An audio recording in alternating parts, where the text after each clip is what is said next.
As you already know, the world of professional wrestling is jam-packed with larger-than-life personalities, all vying for your attention on a week-to-week basis. However, when you throw this many distinct characters into a locker room, all equipped with their own specific points of view, real-life conflict is never far away. Granted, not every performer is gonna get along like a house on fire. That's just not how life works, sadly. Yet some wrestlers definitely seem to have an unfortunate habit of seriously rubbing up their colleagues the wrong way and making enemies for life. I'm Gareth from What Culture Wrestling, and here are 9 wrestlers who pissed off the locker room. Number 9. Lio Rush. Not too long ago, Lio Rush was being touted as one of the brightest stars featured on NXT and 205 Live. However, Rush was never one to tread lightly when he had an opinion, and this came back to bite him on the ass on a number of occasions. Back in 2017, Rush joked about Emma's release from WWE, tweeting, "I guess these are the things that happen when you're not truly ready for Asuka." This drew a negative response from many current WWE stars on the social media platform, with the likes of Bray Wyatt and Peyton Royce taking shots at the young star post-tweet. He later apologized, but this wasn't to be the last of Rush's backstage troubles. Rush reportedly began to gain more heat from stars in the locker room when he refused to carry older talent's bags or buy alcohol for his colleagues in late 2018. He then disappeared for a while after Mania 35 before re-emerging on NXT in September 2019.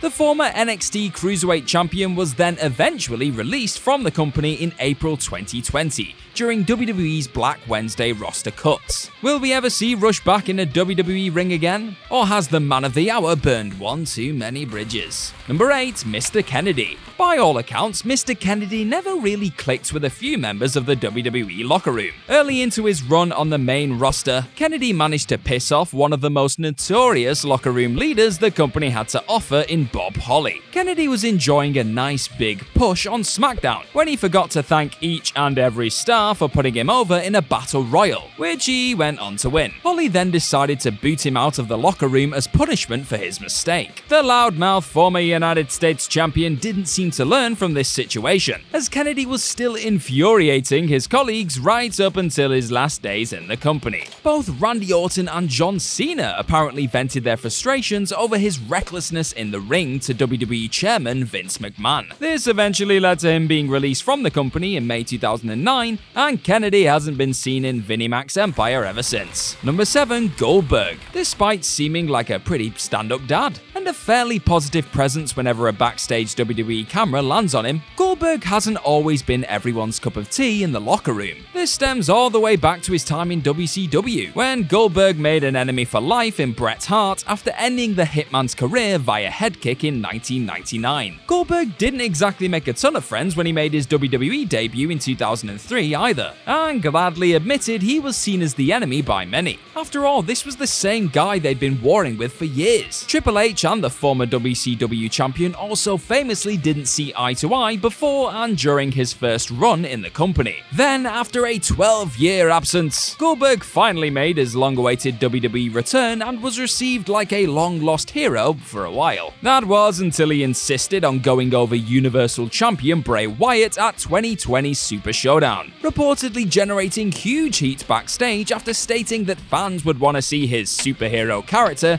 take down Wyatt's monstrous fiend. It may not be the 90s anymore, but Bill Goldberg is still finding ways to piss off the boys in the back. Number 6. Ronda Rousey. Despite not lacing up her wrestling boots since WrestleMania 35, Ronda Rousey has still found a way to get under the skin of her fellow performers in the back, which is rather impressive. During a recent interview with Steve-O on his Wild Ride podcast, the former UFC bantamweight champion referenced the in-ring work she was part of in WWE as fake fights for fun, and this inevitably pissed off a number of her colleagues. Former Raw and SmackDown Women's Champion Alexa Bliss clarified as such, saying, "When you kind of bash the fans who were always really supportive and say what we do is fake, it's kind of disrespectful when we were so respectful of what she did coming in, and we were respectful of her in WWE." Another former Raw Women's Champion in Nia Jax chose to take aim at Rousey post-fake comments, tweeting, "I'll risk my job to go down in history as the one from this biz that knocked her the F out." When, or perhaps if, Rousey does eventually wander back into WWE's women's locker room, she may have a bit of making up to do before she steps inside the squared circle. Number 5. JBL. It's not exactly breaking news at this stage, but John Bradshaw Layfield was a bit of a prick on occasion. Throughout his wrestling career, the Big Texan routinely hazed younger talents like The Miz and the Hardy Boys. But he may have gone one step too far back in 2008, during a WWE trip to Iraq for the company's Tribute to the Troops event. Former ECW play-by-play guy Joey Styles had been poked at by JBL throughout the trip. This provocation eventually reached a point where the commentator exploded at the former WWE champion, and the pair were quickly separated by the folks nearby. The former Bradshaw managed to break free, however, but was then met with a sudden shot to the face from the smaller Styles, which put the big guy flat on his ass. JBL was no stranger to putting people in their place in front of the entire locker room when he felt he wanted to make a point. Yet on this occasion, he pissed off the wrong dude at the wrong time and ultimately paid the price for trying to make his fellow employees' life a misery.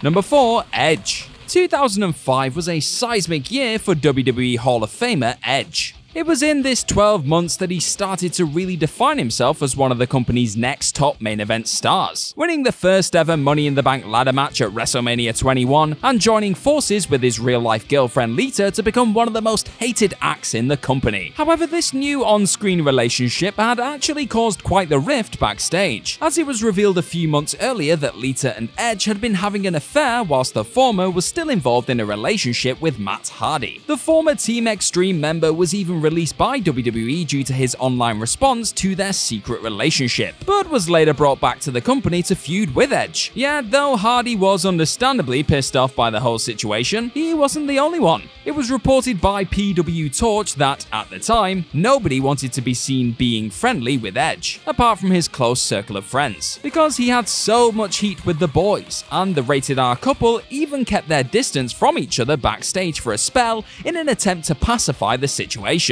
Edge and Hardy would go on to use the real-life animosity to create a seriously compelling feud. But the rivals would eventually reconcile later down the road, and both went on to forge successful singles careers in the ring. Number 3. The Rock. When Dwayne "The Rock" Johnson finally returned home in February 2011, it didn't take long for some members of the WWE locker room to turn on the now Hollywood megastar. Simply put, certain WWE talents weren't happy with the fact that the Great One was being gifted a main event spot at WrestleMania 28. Rock was the epitome of a part-timer due to his various on-set commitments, and those who were working their ass off all year round felt like they'd lost out due to his high-profile involvement. In response to these rumors of backstage heat, and a fan tweeting him, "Haters claim you're keeping them from wrestling at Mania and they can't get over. Why couldn't they get over when you were gone?" The former WWE champion said, "The ones who are complaining are the ones who will never get over anyway. Too busy complaining." Clearly undeterred by those who felt he was stealing the spotlight away from current and future full-time stars, Rock went on to battle John Cena at 2 consecutive WrestleManias, with Mania 29 going down as the highest grossing live event in WWE history. So it all sort of made sense. Number 2. CM Punk. With him being one of the most outspoken humans to ever set foot in WWE, it will come as no surprise to hear that CM Punk has ruffled more than a few feathers backstage during his time inside and outside of the company. From pissing off The Undertaker for not wearing a suit when he was carrying the World Heavyweight Championship, to regularly rubbing up Triple H the wrong way backstage, Punk marched to the beat of his own drum and did so until the day he walked out of Vince McMahon's empire in January 2014. Then, in a remarkable turn of events, Punk suddenly became a regular player on Fox's new WWE Backstage talk show towards the end of 2019. This WWE return of sorts then led to Punk regularly criticizing certain wrestlers and aspects of the current product on the program, and via his Twitter account. Seth Rollins and The Miz are just a few of the stars he took aim at, and he's recently crapped all over WWE's latest faction, Retribution, on social media too. Needless to say, none of those names were too pleased with his comments.